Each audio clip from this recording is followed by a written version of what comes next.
Dans cette vidéo, on va essayer d'aller à l'essentiel. Je vais vous montrer comment faire cette petite animation très rapidement, très sharp. L'objectif derrière cet exercice, c'est de vous faire comprendre le fonctionnement de la caméra 3D, des objets nuls et des courbes de vitesse. Bon, là, nous sommes sur After Effects. Je me suis permis de faire déjà les différentes compositions. C'est parce qu'il n'était pas question de faire de l'animation. Ici, l'objectif de cette vidéo, c'est de vous faire comprendre la différence entre objet nul, caméra 3D, derrière vous faire comprendre l'importance des courbes de vitesse. Donc, j'ai fait ces différentes compositions-là. Celle-ci, c'est la troisième composition.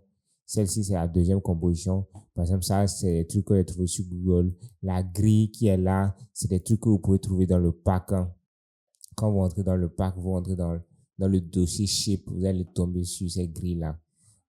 En passant le lien du pack, il est en description et tout. Hop, ça, c'est la deuxième. Hop, oui. Et ceci, toujours ces petits éléments de décoration, c'est des choses qui sont dans le pack, dans le dossier grille, dans le dossier shape plutôt. Donc là, l'objectif sera de faire trois mouvements en quelque sorte avec l'objet nul. Le mouvement, ça sera un mouvement de gauche, droite, bas, haut. Enchaîner ces trois mouvements-là. Donc, comment faire pour enchaîner ces trois mouvements-là? On fait simplement ceci. On vient ici, on fait objet nul. Premièrement, on crée un objet nul. On prend toute la composition. On prend du bas jusqu'à la dernière composition qui est là. On le relie à la caméra. Maintenant, le deuxième truc ici, on sait que notre deuxième composition, c'est celle-ci. Celle-ci gagne de l'argent. Donc, celle-ci, on vient, on fait P, on la déplace vers la gauche. Vers la droite plutôt. On la déplace et tout. On la met hors du champ de vision. Donc, maintenant qu'elle est reliée, notre premier mouvement, ça sera un mouvement, attendez, on va déjà mettre encore un objet, truc là. Créer plutôt un objet nul encore à ce niveau-là. Donc, le premier objet nul, c'est celui-ci. Et on va faire S. S, pourquoi? Pour faire un mouvement de zoom. Ce mouvement de zoom-là. On va faire une animation de texte d'abord. C'est-à-dire sur ce truc-là pour que ça soit complètement noir. Donc, on vient ici. On vient dans Effets. Dans le pack, il y a les effets que je vais utiliser là. C'est dans le dossier preset. Donc, on fait ici, hop, comment? Type U et ça fait comme ça. OK. Maintenant, ici, on va lisser les vitesses là. Vous faites F9. Là, la première courbe de vitesse qu'on va utiliser ici, vous cliquez sur le point qui est là, là où il y a le curseur là. Vous cliquez sur le point jaune. Il y a un petit point jaune qui est là. Vous cliquez là-dessus, vous glissez vers la fin. Comme ça. Vous cliquez aussi sur le second point jaune, vous glissez vers le début, comme ça. Et là, maintenant, c'est quoi? Quand la courbe est comme ça veut dire que le début est rapide et la fin est lente. C'est que moi, je veux que dans mon animation, le début soit brusque, le mouvement soit brusque, comme ça, vip. Voilà. On voit ce mouvement de zoom qui vient. Voup. Maintenant, ce mouvement-là, on va l'enchaîner avec un autre mouvement qui va aller sur la seconde composition, là où il y a la feuille de papier. Ça, c'est à ça que servent les objets nuls. Les objets nuls permettent de faire des mouvements gauche, droite, bas, haut, en bas, haut, je ne sais pas trop, dans tous les sens, de manière linéaire toujours, en quelque sorte. Ouais, on peut bien utiliser la caméra pour faire ce genre de mouvement-là. C'est bien possible. Là, vous n'êtes pas obligé, en quelque sorte, de relier. Vous les mettez tous en 3D simplement et vous faites ce mouvement-là, en fait. Mais vous pouvez aussi le faire avec l'objet nul simplement. Et là, maintenant, pour la suite, pour passer à la composition là, on relie celui-ci à l'objet nul suivant. Et là, on fait P toujours. On vient, on met la position là et on la glisse.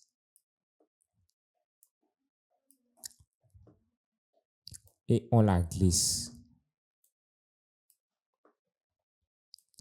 Simplement. Comme ça.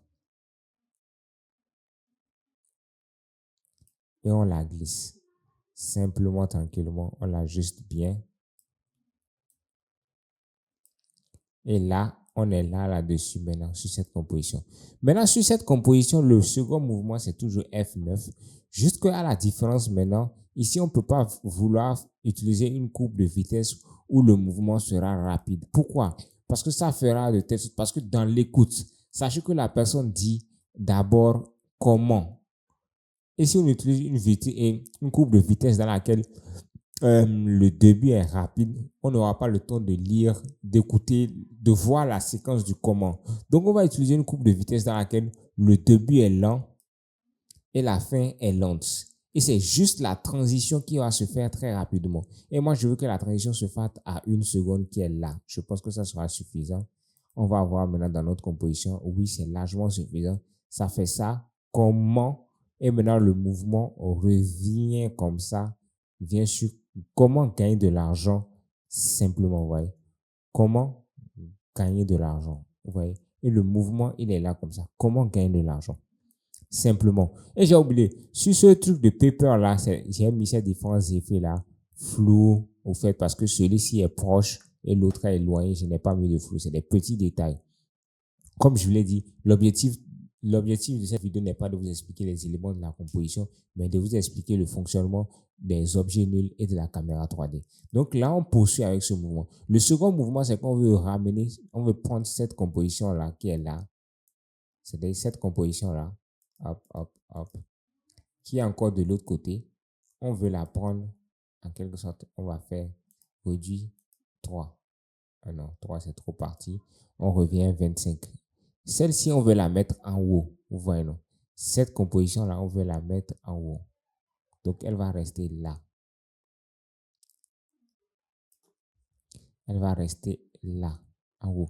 Et vous remarquez que là, on voit le boss. Donc, on va la faire revenir en dessous de la deuxième composition. Vous voyez un peu, non? Pour faire ça. Maintenant, on fait encore un objet nul. On crée un autre objet nul qui est là, comme ça. Et là, on relie cet objet nul à celui-ci. Encore une fois, pour faire le mouvement. Toujours P et tout. Et là, maintenant, on fait comme ça.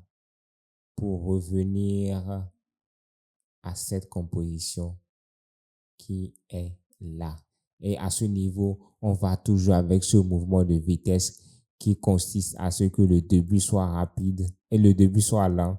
Et le début soit lent, il a fait ça lent et c'est juste la transition qui se fera rapidement. Voilà. Comment? Vous voyez un peu, non? Et c'est important que aussi, vous voyez les images clés débutent avant la fin de la seconde image clé, en quelque sorte, pour créer ce dynamisme là où il n'y a pas de stop en quelque sorte dans l'enchaînement des séquences. C'est ça qui permet de créer du dynamisme et il n'y a pas d'espace vide. Parce que fait comme ça, mettre cette image clé là en dehors et il y a cette petite pause, c'est-à-dire là il y a une latence. Et c'est pas joli à voir. Ça casse le dynamisme. Raison pour laquelle il faut toujours enchaîner les images clés de telle sorte qu'ils s'entrejambent entre elles, en quelque sorte, pour créer du dynamisme et créer une continuité qui n'est pas en quelque sorte truc là, une pause dans l'animation. Vous voyez un peu, ça fait ça, ça revient encore. Par exemple, ici, maintenant, vous allez voir, ça ralentit un peu.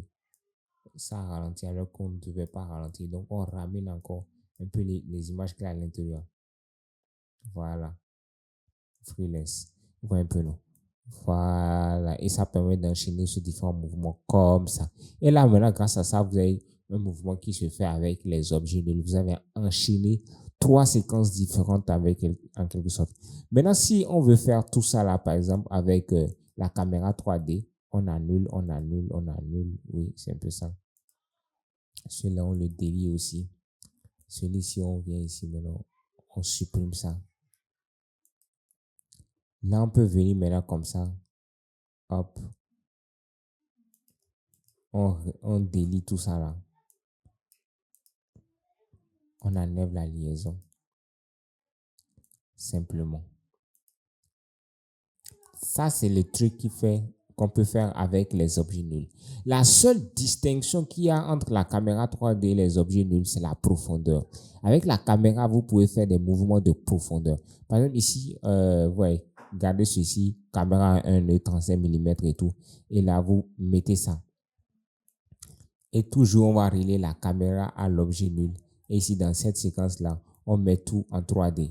Vous activez l'icône de 3D partout. Sauf sur même dans notre cas, on aura besoin du background. Mais on active aussi sur le background. le mouvement de la caméra 3D. Et là, maintenant, vous allez voir que c'est un peu différent. Là, on n'a pas lié les choses à la caméra. On a juste mis les éléments en 3D. Et là, ça vous permet de faire ce mouvement. Mais à la différence maintenant du mouvement de truc là, du mouvement avec les objets nuls, vous pouvez créer de la profondeur. Là, maintenant, vous venez ici, vous cliquez sur deux vues. Et là, maintenant, vous pouvez faire de la profondeur, c'est-à-dire de telle sorte à ce que vous prenez, par exemple, ici, notre deuxième composition, elle est là. Et je pense que c'est celle-ci. Elle est là. On va changer un peu.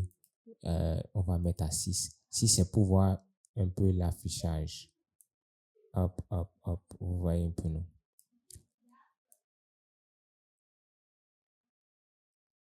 Un peu ça. Voilà. Ajuster. Vous voyez un peu, non? Et là, maintenant, ce que vous voyez ici, en quelque sorte, ce que vous voyez ici, le truc qui est là, celui-là, c'est la caméra, en quelque sorte. Et ici, les différents éléments, les valeurs que vous voyez, c'est X, Y et Z. X, c'est pour faire gauche-droite. C'est un mouvement de gauche-droite. Et Y, c'est un mouvement de bas-haut. Vous regardez quand je touche les valeurs ici, regardez le mouvement de la caméra qui se fait là de côté. C'est un mouvement de bas-haut. Et ici, et Z, c'est un mouvement de profondeur. Plus je m'approche, plus je m'éloigne, plus ça fait ça. Donc maintenant, comment ici, par exemple, comment dans notre cas ici, on pouvait simplement, attendez, je vais réinitialiser les valeurs pour que ça puisse revenir par défaut. Là, maintenant, on est là au début.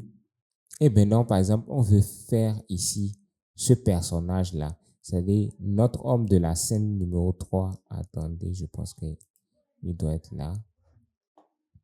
Notre jeune homme de la scène numéro 3. On va en quelque sorte initialiser ses valeurs. Il est là. Vous voyez maintenant? Grâce à lui maintenant, on peut créer un mouvement de profondeur. On ne veut pas que le comment soit au fond. Vous voyez un peu, non? Comment trouver. Et là, maintenant, on peut créer un mouvement de profondeur avec la caméra. C'est ça qui distingue la caméra des objets nuls. La profondeur. Et là, maintenant, avec Z, vous voyez, on peut s'approcher, dépasser en quelque sorte le comment pour aller atterrir. C'est-à-dire, on voit comment on traverse le comment. Ça, c'est la profondeur. Et c'est ça qui distingue en quelque sorte la caméra 3D des objets nuls. Cet effet de profondeur que ça peut créer en quelque sorte. Et ça permet aussi de garder cet effet de 3D sur les différents objets qu'il y a dans la scène en quelque sorte. Par exemple ici, attends, on va le faire descendre pour vous voyez. Et là maintenant, on a cet effet de profondeur. Vous voyez, ça crée des mouvements différents. Avec les objets nuls, c'est des mouvements gauche, droite, bas, haut, bas, haut. Alors qu'avec la caméra 3D, c'est des mouvements de profondeur qu'on peut faire. Et pour faire de la profondeur, c'est avec la valeur de Y qu'on fait de la profondeur, pour aller plus en profondeur. C'est-à-dire, ici, par exemple, sur notre scène ici, le premier élément, c'est comment. Et en profondeur du premier élément, c'est l'homme qui est là, qui est derrière. C'est un peu ce que vous pouvez créer avec la caméra. Donc, dans notre cas ici, on peut mettre ici comment. Et maintenant, ici, maintenant, dans la profondeur, on peut ajouter encore un texte en disant trouver des clients. Oui, gagner de l'argent. On copie juste la position de gain de notre homme avec gagner de l'argent. Et là, maintenant, sur la profondeur, le gain de l'argent va s'afficher en profondeur. Juste que ce n'est pas dans la bonne couleur. Ça doit être en blanc. Vous voyez un peu là. Et là, c'est en blanc. Et là, on a notre effet de profondeur qui se joue avec la caméra. Attention. Ouais, on l'agrandit encore. Comment gagner de l'argent. Vous voyez un peu, c'est comme ça que vous pouvez faire. C'est la distinction qu'il y a entre la caméra 3D et les objets nuls. De toute façon, si vous avez des questions, des préoccupations, n'hésitez pas à les laisser en commentaire. Si vous avez kiffé la vidéo, n'hésitez pas à vous abonner, à liker la vidéo. Et dans cette vidéo qui s'affiche à l'écran, je vous montre les différents processus que je mets en place pour pouvoir, en quelque sorte, faire mes animations, trouver l'inspiration et tout le blablabla. Donc, c'est une fois, c'est rebambeler.